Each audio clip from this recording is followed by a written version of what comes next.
step, the curl of my lips.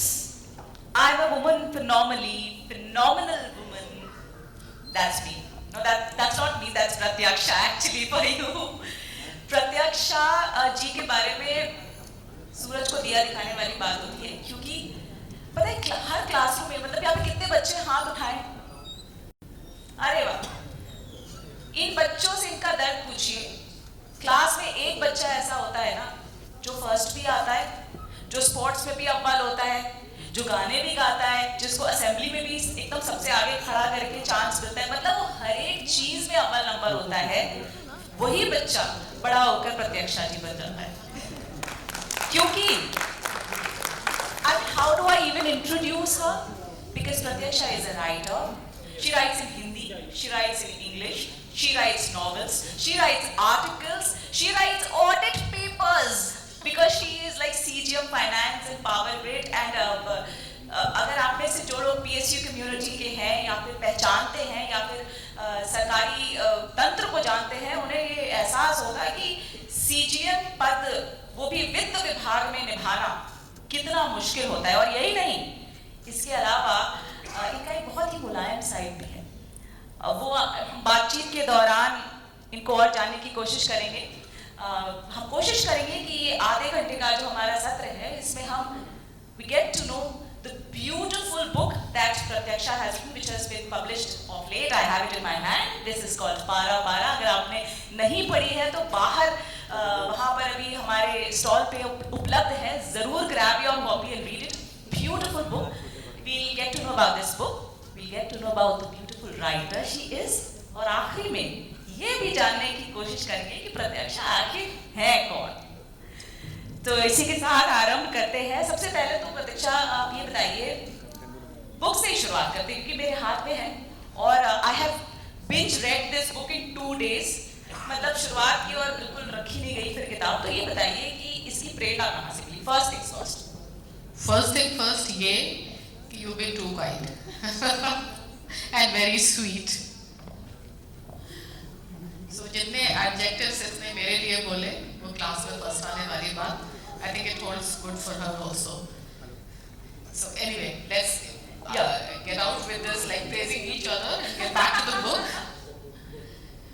Para Para is actually मैं सोचती हूँ it's a tribute to my mother, to all the women in my family, the various previous generation. उनकी कहानियाँ मैंने बहुत सुनी हैं। मेरी माँ का एक गांव है जिसमें मैं कभी गई नहीं, जहाँ मैं बहुत जाना चाहती थी। तो इसमें मैंने कविता भी कोट की है, may be will talk about it later. तो वो एक सिंबल था मेरे मन में while I was growing up कि ये सब चीज़ें हैं। I was influenced by my mother. तो मुझे लगता था कभी one day I will write about all this that I have heard and सारे फैक्ट्स को किस तरह से फिक्शनलाइज करूं and things that I have not seen but I have imagined in my own head. तो हो सकता है कि जो भी लिखा उसमें से एक भी चीज जब आप वहां जाएं तो ना मिले। So whatever it is something in my heart and in my mind. So that is the book about पारा पारा। पर इसमें आपने बहुत सारे जैसे हीरा, तारिक, निर्मल, बहार, उदय, नैना, कुसुमलता, राय साहब, बहुत ही बढ़िया कैरेक्टराइजेशन है। आपका फेवरेट कैरेक्टर कौन है और क्यों? हमें पता है ये सब फिक्शनल कैरेक्टर्स हैं, आपके दिमाग में रहते हैं, आप उनके साथ खाते हैं पीती। आपने किताब में भी लिखा है कि मैं इनके साथ जीती, ये मेरे लिए जीवित है और मेरे साथ ही पल बढ़ रहे हैं। आपका फेवरेट कैरेक्टर कौन है? हीरा। Mine too. But we would love to know from you why Hira. Hira is quite a bit of me.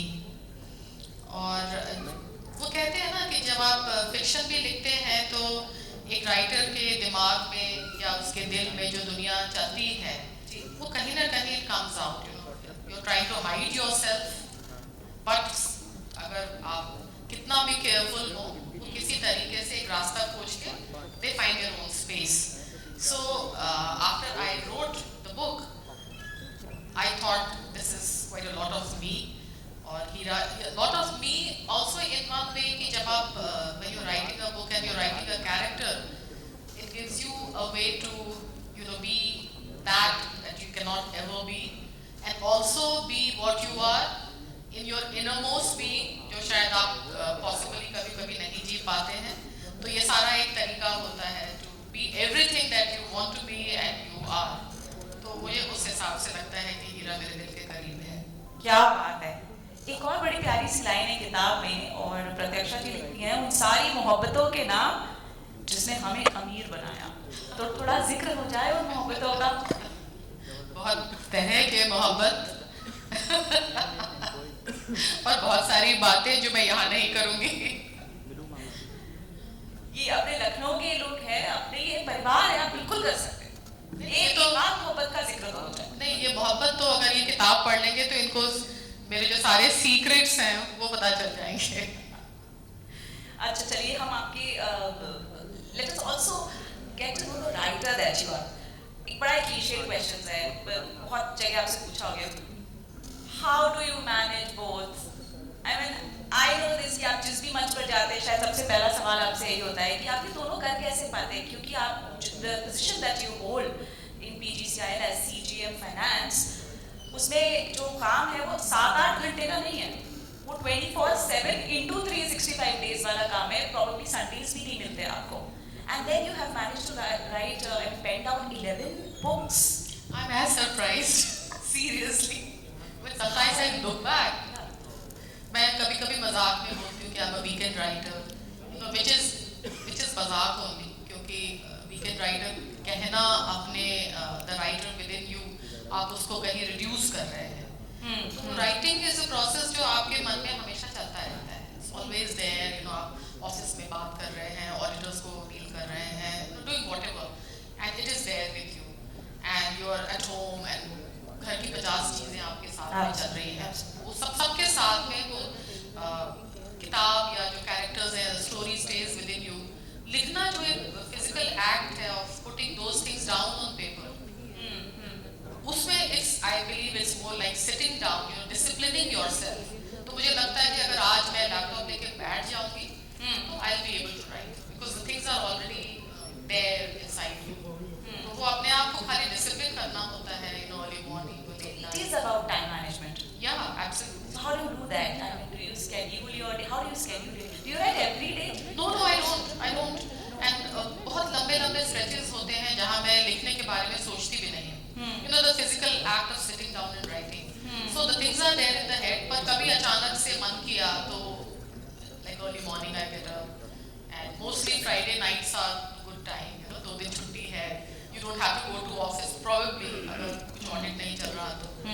तो mentally आप थोड़ा सा एक space अपने लिए create करते हैं. And I've learned to create space in lot of things happening around. उसमें एक थोड़ा सा oasis of serenity अगर निकाल लेती हूँ, so then that is, you know, I end up writing. I ended up writing 11 books. I'm surprised myself. No, we are not given the, you know, prolific writer that you are, and not just your books. We keep reading your posts on Facebook and other social media platforms as well. और आप बहुत ही खूबसूरती से अपने विचारों को unapologetically लिखते हैं. But having said that, tell me something. एक बड़ा संजीदा question है.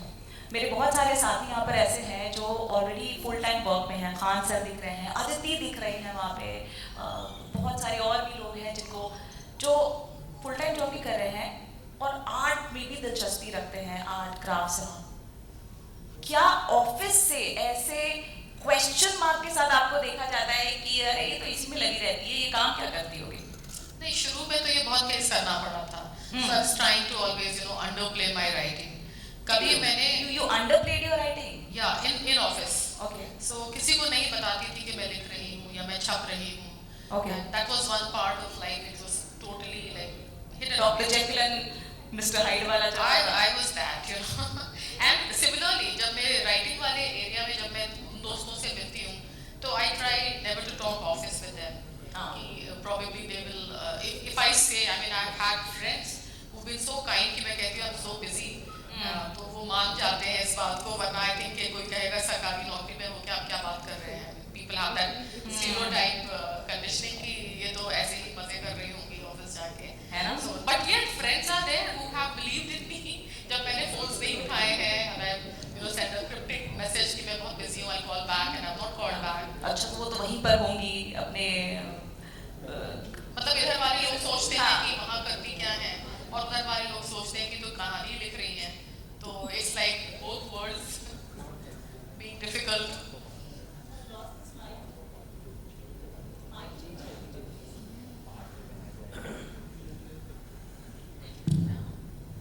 अच्छा, जल्दी से हमारे एक और सवाल का जवाब दीजिए. Being a public servant, are there certain topics that you fear writing on?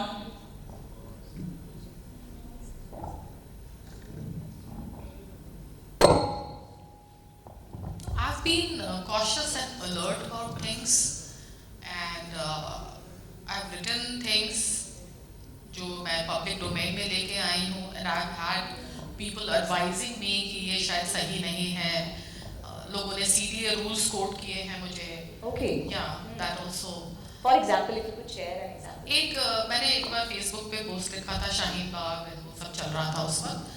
So that got I think it went viral. And मैंने पहली बार ट्रोलिंग का मजा लिया और बहुत ही बदतमीज किस्म के कमेंट्स आ रहे थे. So much so I got scared, and some people in my office told me, some of good friends told me कि तुम क्या कर रही हो, don't write all this, और तुम you're a public sector employee और ये सब CBA rules में आता है. So थोड़ा मुझे भी डर लगा. ऐसा नहीं है कि डर नहीं लग रहा था, but I didn't remove the post. I let it be. Oh, you let it be? I let it be. I didn't remove it.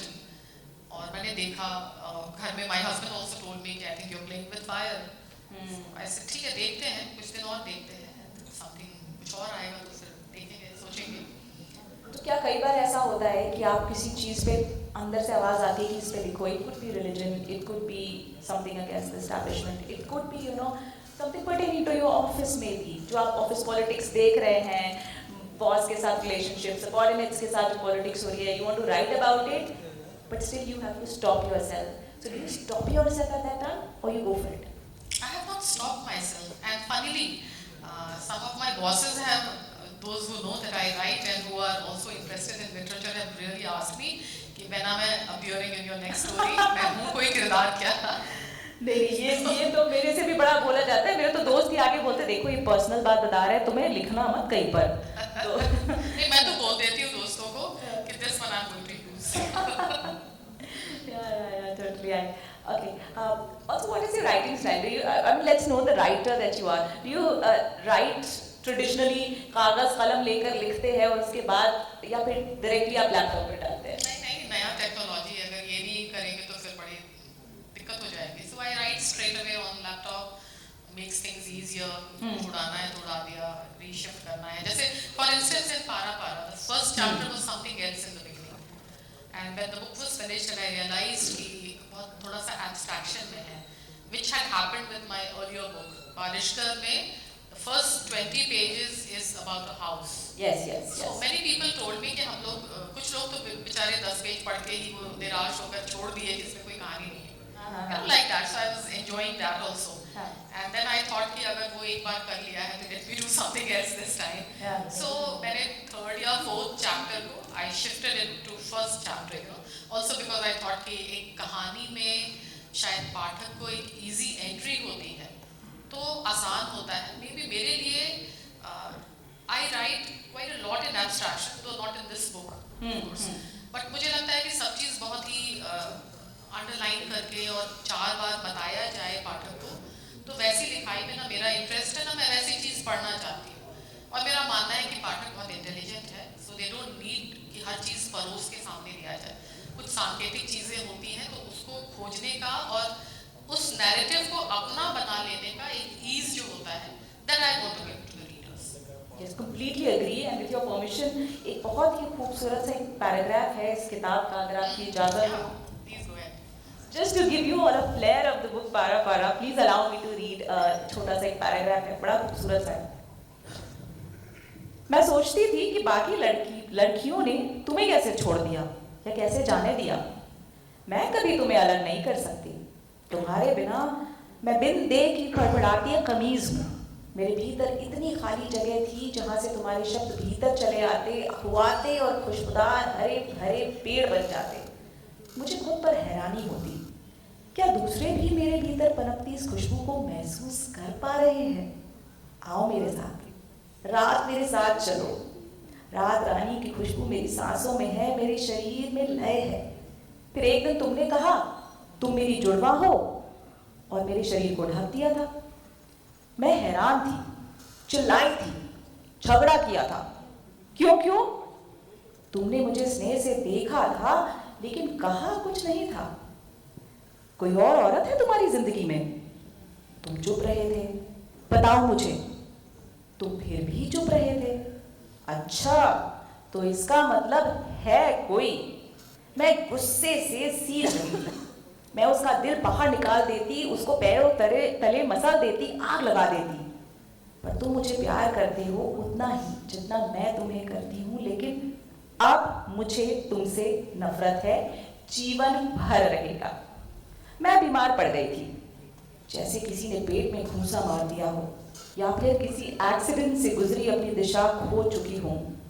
मैं उसे अपना खून रिश्ता नंगा दिल दिखाना चाहती थी। वो ठंडा, निसंग, निर्विकार था। ओह, कैसे तुम मेरी तकलीफ नहीं देख पा रहे हो? अगर मुझसे प्यार करते हो तो मैं कितनी कितनी तकलीफ में हूँ, कितनी। पढ़ी गई सब किताबें, देखी हुई सब फिल्में, मिले हुए सब लोग, भोगा हुआ हर एक पल, घूमे हुए सब शहर, छतनार पत्तियों वाले, पेड़ों से ढकी गलियां, सुने हुए सब गीत, उनकी उठान, सब याद रखना कि इनके याद रखने में तुम्हें याद रखना है। दास्तान गम में दिल उनको सुनाई न गई, दास्तान गम में दिल उनको सुनाई न गई।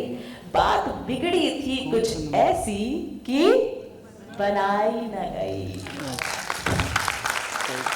अब आप बताएं कैसे इस किताब से मोहब्बत ना हो जाए। ये तो मात्र एक पैराग्राफ है, ये पूरी किताब ही इस लय, इस टोन, ऐसा लगता है कि आप सामने सारे कैरेक्टर्स बैठे और यहाँ पे आप थिएटर देख रहे हैं। बहुत ही खूबसूरत सी किताब, बहुत बधाई हो आपको इस किताब। मैं बहुत अच्छा पढ़ा, with so much emotion. I loved it because this book is full of emotions, बहुत भावनाएं और बहुत गहराई है इसमें। अच्छा, क्या आपने कोई ऐसी किताब लिखी है जो आप ऑन स्क्रीन अडेप्टेशन जिसका देखना चाहते हैं? Or have you ever tried for it? So this is the new trend in the industry. कुछ तो ऐसे ऑथर्स हैं जो लिख ही इसलिए रहे हैं क्योंकि उनको लगता है इसके ऊपर एक वेब सीरीज बन जाए तो मजा आ जाए। मजा तो जरूर आ जाएगा, but I have not really tried. I am very laid back. Okay. और लिख देती हूँ और किताब छप जाती है तो I'm happy with that as of now. शायद उस समय की जो कमी है, which is not letting me do these things actively. पर I think, I mean, I am a very visual writer. तो जो चीज़ों को मैं लिखती हूँ, जो डिस्क्राइब करती हूँ, उसमें बहुत सारा दृश्य होता है और somehow I see everything in my mind's eye. मैं सिर्फ उसको like literally I'm describing what I am seeing. तो मुझे तो लगता है कि इसमें एक विजुअल मीडियम का पोटेंशियल है। So probably I will want. और हीरा कौन बनेगा अगर ये वेब सीरीज पे गई तो? Wow, I have never thought of it like that. Who comes to your mind instantly when you think of Hira in Para Para? I don't know. What did you think of? You had somebody. I mean, I had a character of my own, but ठीक है आपके विचार. Somebody like Nandita Das maybe. I'm too old for that. Yeah? Yes. Yes? Yeah. Okay, so we do think alike. अच्छा, एक और बड़ा ही सवाल है. How important do you think it is for a writer in these times to use social media as a tool of marketing? एक तो author से मेरी बातचीत ऐसी हो रही थी, तो उन्होंने बड़े नामी गिरामी ऑथर्स हैं, तो ये कह रहे थे कि पता है कि ना, हम किसी बुक स्टोर में जाते हैं ना, तो हमारी किताब जो पीछे पड़ी रहती है, हम उसको उठा के लाते हैं और सामने रखते हैं। अगर वो पीछे हो तो भी हम सामने लेकर के आते हैं और हम बहुत बेशर्मी से प्रचार करते हैं, चाहे वो ट्विटर हो, चाहे वो इंस्टाग्राम हो। तो what do you think about it? Do you think social media को लीवरेज करना चाहिए, या you are one of those people जो एक वो भी ऑथर्स की कैटेगरी है जो लिख के छोड़ देती है कि चले तो चले, कोई बात नहीं, हमने अपना काम कर दिया? I think I'm a very introvert person. तो वो मुझे अपनी चीज़ों के बारे में फेसबुक पे भी बात करना या सोशल मीडिया पे बात करना थोड़ा सा अश्लील लगता है। और जब मैं करती हूँ, like if I put a post मेरे पब्लिशर ने बनाया और मुझे कहा कि आप शेयर करिएगा, तो I always feel a little bit, you know, वो मैं old fashion in the sense, जब मेरी माँ कहती थी कि मैं तुम्हारी तारीफ कैसे करूँ, तुम तो मेरी बच्ची हो हाँ. तो इट्स लाइक अपनी खुद की तारीफ करना, तो somehow that got instilled in me. तो I'm not using social media for marketing at all, but I have friends who have used it very smartly. And I think it's a nice thing. I mean, जब तक आप बहुत कुछ दूसरे extreme पे ना चले जाएं, जी. extreme पे in the sense कि don't irritate and bore your audience Don't too spam. much of, yeah, over reach मत करिए. Maybe this is the new world now. तो इससे आँख छुपाना is like going into some other world. ये मेरी अपनी कमी है या कमजोरी है. I'm not able to market myself. And what about networking? Do you think कि अगर authors का एक network है तो वो काम आता है किताब छपवाने में, publication में? I don't know. For me, publication has not been difficult. Whatever I've been lucky या जो भी कहेंगे, तो चीजें छपती रही हैं. Publishers have come to me. तो नेटवर्किंग एंड सबसे बड़ी बात है कि नेटवर्किंग के जो फोरम्स होते हैं, बहुत सारे लिट फेस्ट हैं, गोष्ठियाँ होती हैं, उसमें मैं जा नहीं पाती because of my office constraints. तो मैं सैटरडे संडे वाले दुनिया में घूमती रहती हूँ. एंड आई टेल कि वीकेंड है तो आई कम, यू नो लाइक दैट. यहाँ भी अमिताभ आई सेड कि संडे और सैटरडे दैट आई कम. सो वो बहुत सारी दुनिया को आउट कर देता है आपके बहुत से. जी. Which means कि I've met people maybe 1 or 2 times. So networking कैसे होगा? अच्छा, हम उस प्रत्यक्षा को भी जानना चाहते हैं जो हमें किताबों से, जो जिनकी किताबों के परे जो प्रत्यक्षा है. What about your growing up years? Your childhood? Yeah, I grew up in Ranchi. और रांची वो शहर मेरे नाखूनों के भीतर चलता है. वहाँ की जो लाल मिट्टी है, अरे वाह. it always stays with me. हाँ. तो रांची में बचपन रहा. Did my schooling from there. Then some years I spent in Patna. Okay. उसके बाद I joined NTPC, like your organization, and then I came to Delhi, did my training there. उसके बाद I got posted to Patna again. तो मैं फिर वापस पटना गई. हाँ. तो काफी साल पटना में रही, NTPC में थी. Then I came to Power Grid. तो उसके बाद फिर And how many years has it been for you in Power Grid? long years, very long. 91 Power Grid जब बना था. जी. So since then it's been very long. और एक चीज I'll add कि जब मैं पटना से दिल्ली आई, तो जैसे होता है ना वो बिहारियों का accent और बिहारी वो एक it's like a stigma word and you try to gel in with the Delhi people, so you start speaking मैं and all that. So I also did that, and then I realized after a point of time कि क्या foolishness है. तो अभी कोई हम करके बात करता है तो मुझे एकदम से लगता है this affinity, you know. तो I want to retain my Bihari accent, which I have lost. I'm so You miss it. I miss it terribly. और मुझे कोई आवाज आती है ना, not only Bihari, UP, whatever the local accent, तो मुझे एकदम से लगता है कि मैं I'll go and hug the person or something like that. That sort of feeling comes in me. Yeah. Wow.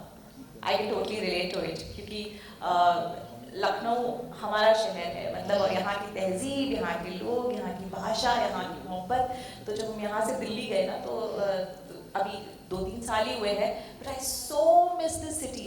अभी तो रास्ते में भी कोई गलती से लखनऊ बोल देता है ना तो हम रुक के, हाँ, खड़े होके फिर सारी वो कहानी सुननी होती है. So I can totally relate to it कि अपने शहर की खुशबू ही अलग होती है, उस मिट्टी की खुशबू ही कुछ अलग होती है. अच्छा प्रत्यक्ष, आप ना पोइट्री में लिखती हैं, ये हमें पता है. Although you have like books to your credit, but you are also good in poetry. Why don't you recite something for us? Okay. Find something. और प्रत्यक्षा की पोइट्री जो हमने जैसे इनको सबसे पहले फेसबुक पे पढ़ा था, क्योंकि पोइट्री एज सच पब्लिश तो हुई है इनकी, पर काफ़ी सारी चीज़ें आप वहाँ लिख के छोड़ देती हैं. हाँ. हम जैसे लोग उठाते हैं उसको और बार पढ़ते हैं. वो बड़ी प्यारी छोटी पोइट्री. आप कुछ भी सुनाएं. एक जैसे मैं बता रही थी कि एक 2-3 साल पहले का समय था जब मैं बहुत मामूली चीज़ों में बहुत सुख मुझे मिल रहा था.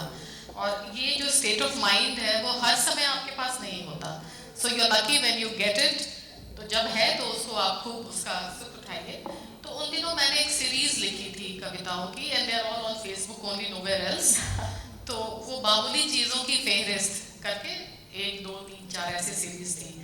तो अभी मैं इसी में से जो दूसरी कविता है, मामूली चीजों की फेहरिस्त, दूसरी कविता.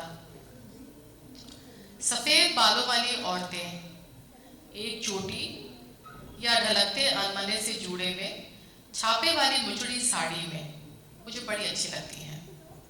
आज मिली थी, मेरे आगे चल रही थी, दुबली फुर्ती वाले चाल में, 70 की होंगी।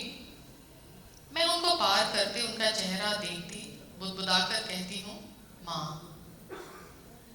उस दिन गाड़ी चलाती घर लौट रही थी, सामने बुजुर्गवार, सब बाल पीछे बिना मान के सीटे, हाथ में छड़ी थी, जरा एक पैर खींच बहुत धीमे एहतियात से सड़क पार करते थे। मैंने हॉर्न नहीं बजाया, गाड़ी बगल से निकालने की जुगत नहीं की, बस रोक कर देखती रही उनको। वो ठिठक कर मुस्कुराए थे, मेरी आंखें भर गई थी। पिता को 50 साल में स्ट्रोक हो गया था, छड़ी के सहारे चलते रहे। ओ मेरे प्यारे, बहुत प्यार वाले पिता। दुनिया के तमाम बूढ़े लोगों को मैं प्यार करती हूँ। अब भी लिखते मेरी आंखें भीग गई हैं, मेरे कंठ में रुलाई अटकी है, मेरा दिल जरा फैल गया है, उसमें मोहब्बत करने की कुछ और जगह बन गई है। हर बार जब किसी पर प्यार आता है, मेरा दिल कुछ और बड़ा हो जाता है, उसमें कुछ और प्यार करने की कुव्वत आ जाती है। पूरे दिन मैं प्यार करने के बहाने खोजती हूँ। गमले में खिले फूल को, ठीक सुबह होने के पहले के जादू समय को। जादू इसलिए कि अजीब सी पीली आभा लिए आसमान दिखता है पश्चिम में सूरज उगने के बहुत पहले। मुझे पक्का विश्वास है ये जादू रोज मेरे लिए ही रचा जाता है।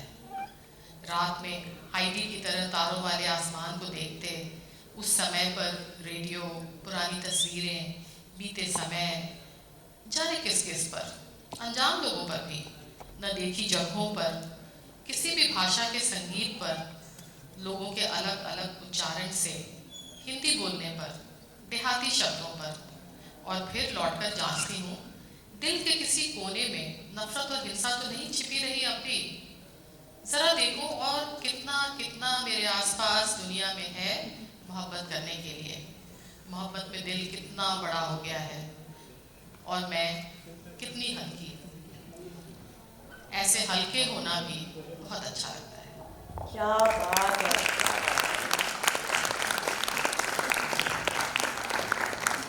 मतलब जैसे हम लोग बातचीत कर रहे थे कि आप सुबह सुबह मॉर्निंग वॉक कर रहे हैं और आपको सामने से एक बूढ़ी महिला दिखाई देती हैं, आपको सिर्फ उनकी लंबी चोटी दिखती है और वहाँ से आपका दिल फैलने लगता है, इतना फैलने लगता है कि वहाँ और मोहब्बत करने की जगह बन जाती है और वो कितना और एक्सपैंड कर सकता है इसकी सीमा नहीं है। That's such a beautiful thought, very beautifully written. Thank you so much. हम लोग ऑलमोस्ट अपने सत्र के अंत पे आ गए, पता ही नहीं चला कि देखते देखते समय निकल गया, लेकिन आखिरी 5 मिनट है हमारे पास। अगर ऑडियंस की तरफ से कुछ क्वेश्चंस है, we would love to take it. If you have anything to ask प्रत्यक्ष, you're very welcome. Yes, you can see a hand there. अगर आप उन तक माइक पहुंचाएं, प्लीज अपना नाम भी बताइए और फिर अपना प्रश्न पूछें।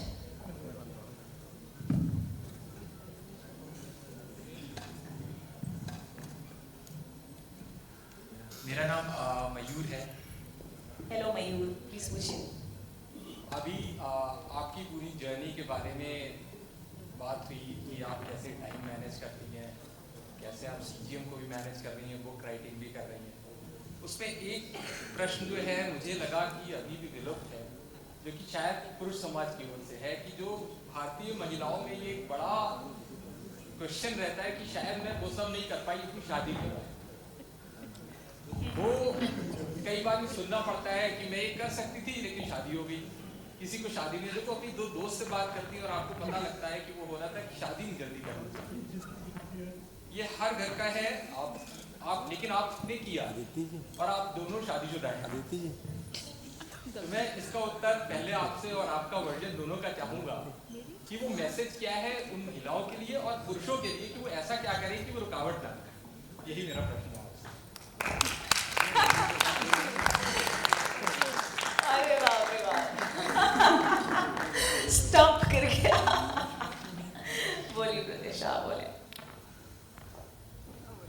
अगर कोई चीज़ बहुत शिद्दत से करने का मन होता है आपका, आप उसके लिए स्पेस बनाते हैं और समय पे निकल जाता है, जो चीज़ें बोरिंग लगती हैं, बहुत मुश्किल है, कठिन है, आप उसको टालते रहते हैं, प्रोक्रेस्टिनेट करते हैं। तो दिल अगर किसी चीज़ पे लग रहा है उसको कर लीजिए, एक ही जीवन है। और जहाँ तक शादी में, मैंने तो सारी चीज़ें शादी के बाद ही की, तो शायद अपने स्पाउस को, अपने पार्टनर को समझाना पड़ता है कि आपके लिए चीज़ क्या ज़रूरी है।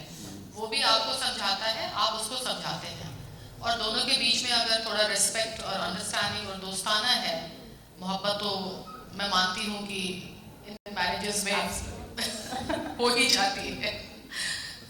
तो अगर ये चीज़ है और थोड़ा सा स्पेस एक दूसरे के लिए क्रिएट करते हैं, और कई बार ऐसा होता है ना कि आप चीज़ों को बहुत लड़ाई झगड़े से करना चाहते हैं तो वो और चीज़ें बिगड़ जाती हैं, तो थोड़ा संयत तरीके से, थोड़ा समझाते हुए कोई चीज़ आप स्पेस क्रिएट करते हैं, और करना चाहिए आपको। मैं औरतों को भी, जो बहुत फेमिनिज्म की बातें नहीं कहती हूँ, तो मैं हमेशा ये कहती हूँ कि you be kind to yourself. तो आप अपने लिए स्पेस बनाइए, अपने लिए स्पेस सबसे पहले अपनी कंडीशनिंग को अनलर्न करिए, उसके बाद अपने घर में अपने स्पाउस, अपने बच्चों के बीच में आप स्पेस क्रिएट करिए।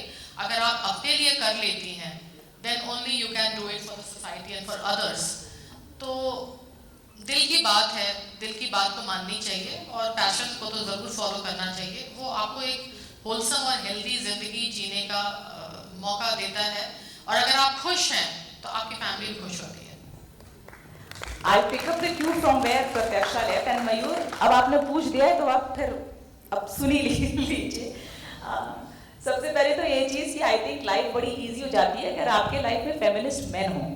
जैसे हमारे पिताजी हमारे लिए हमसे ज़्यादा फेमिनिस्ट थे, तो उन्होंने हमारा रास्ता बड़ा आसान कर दिया। उसी तरह हमारी शादी जिनसे हुई वो हमारे दोस्त ज़्यादा हैं, पति कम है, दोस्त बहुत ज़्यादा है, तो समझिए सबसे अच्छे दोस्त के साथ हम जिंदगी गुजार रहे हैं, and he is also feminist man.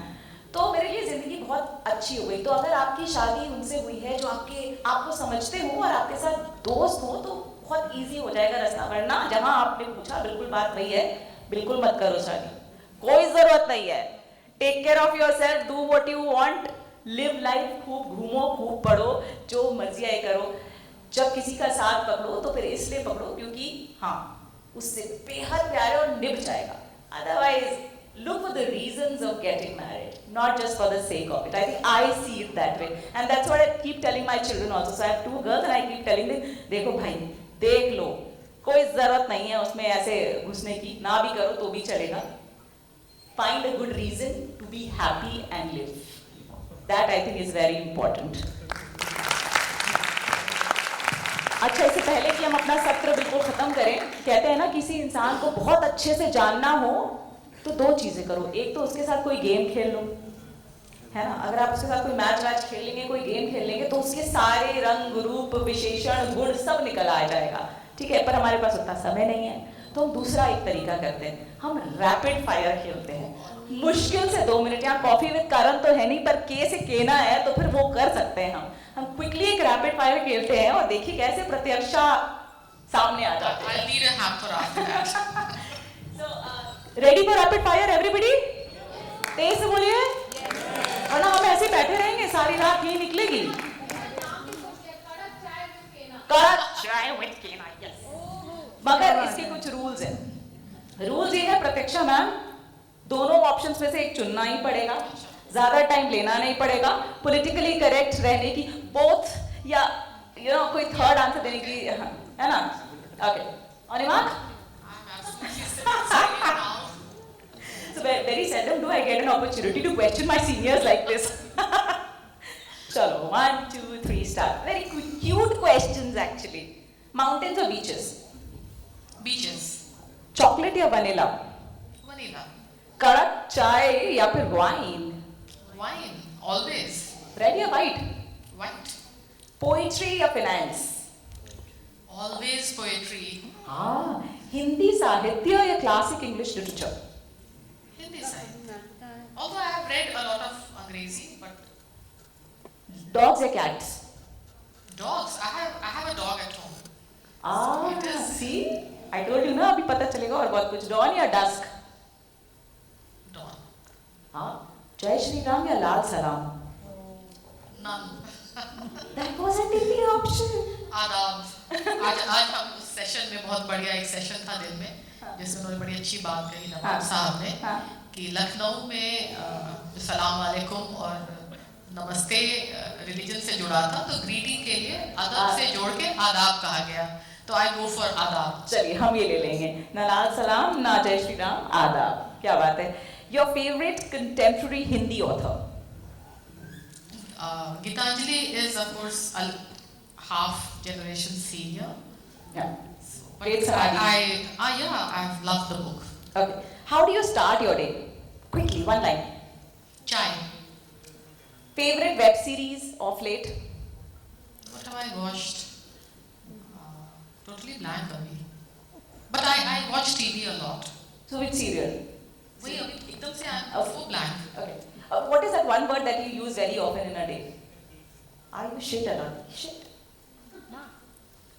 I think So my daughters are there in the audience and they keep telling me घर में भी और यहाँ stage पे भी too. Every time I say don't. Yes. अच्छा मुझे तो I thought others will tell me this कि मैं क्या बोलती हूँ, कोई तकिया कलाम है कि नहीं मेरा। क्या है? नहीं I am not able to like. Okay. So we tell you. Once we. You have to tell me. Yes. A thing that you cannot do without. वो आपको करना ही करना है every day.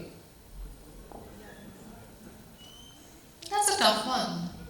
मैंने एक चीज किया है कि अपने मन में ना कोई भी कैटेगरी नहीं बनाया, दिन का डिसिप्लिन नहीं बनाया। When I have to do it because of office, तो वो मजबूरी में मैं करती हूँ। Otherwise I try to break the boundaries all the time कि उल्टा कर दूँगी सब चीज। Okay. एक किताब जो आपने आपकी अपनी ख्वाहिश है काश ये मैंने लिखी होती। कुर्तलिन हैदर की कोई भी किताब। Wow. What scares you the most? Not bhoot. But I'm quite scared of darkness and mysteries and that sort of thing. Okay, last two. An advice that you would give to your younger self?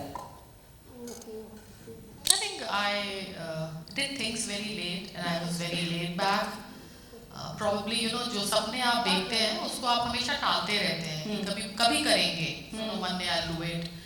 I wish I had not done that and I had टाला नहीं होता चीज़ों को, और there's one life और चीज़ें निकलती जाती हैं, वो समय बीत जाता है, वो रिग्रेट नहीं होना चाहिए। तो जब भी मन में आए कि ये चीज़ करनी है तो कर। क्या बात है, क्या बात है। और एक गाना जो आपके जीवन को डिफाइन करता हो या आपको डिफाइन करता हो, वन बॉलीवुड सॉन्ग।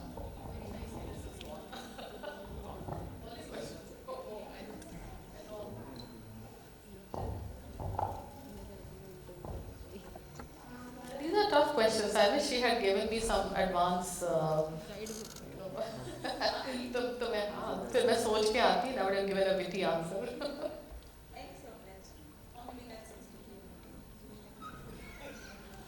मुझे तो सारे पुराने मोहम्मद रफ़ी वाले गाने अच्छे लगते हैं। अभी कंटेम्प्रेरी कोई भी गाना I don't listen to too much. And अभी जैसे immediately I remember classical Kabir का साखी है, मुर्शिद नैनो बीच नबी, तो वो थोड़ा सा it's like जीवन दर्शन. I can't sing really. मुर्शिद नैनो बीच नबी है, आगे का मुझे याद नहीं है। उसमें मतलब कुछ ऐसा है कि आँख मध्य तारा, तारा मध्य, मतलब हर चीज़ आप कैसे पास में जाके it's like you unite with the universe, ब्रह्मांड से आप मिल जाते हैं। तो मेरा बहुत इन चीज़ों में बहुत इंटरेस्ट है, a little bit of the mystery of universe, the mystery of our existence, ऐसी चीज़ें मुझे बहुत इंट्रीग करती हैं। तो इसलिए कबीर की जो ये साखी है, that is something which I heard मधु मुदगल जी इसको बहुत बढ़िया से इन्होंने गाया है, तो I've had tears streaming down my eyes when I have listened to him so many times. Thank you so much, Pratiksha. I know you weren't prepared for this at all, and I put you in the tight spot. But thank you for taking it so sportingly. Or thank you for having written this book and so many other books that you have for us. बहुत शुक्रिया. It has been a pleasure knowing you. And what's next in the kitty before you go? What lies ahead? So maybe another book I have been slowly thinking of. और एक किताब अभी आने वाली है probably early next year, which is like short stories in English. So एक बार वो निकल जाती है तो I'll have like clean slate to start something new. And I like challenges, नई चीजें, breaking my own format. So having said that, also Kena, it has been lovely talking to you. It's like I mean we've forgotten the audience. Sorry. हम दोनों बात कर रहे हैं और आप लोग हैं. So thank you for being there, and I hope you found the conversation interesting. I'm sure it is. Thank you very much. Over to you, Aditi, and thanks to each one of you. You're nothing without you. Thank you so much.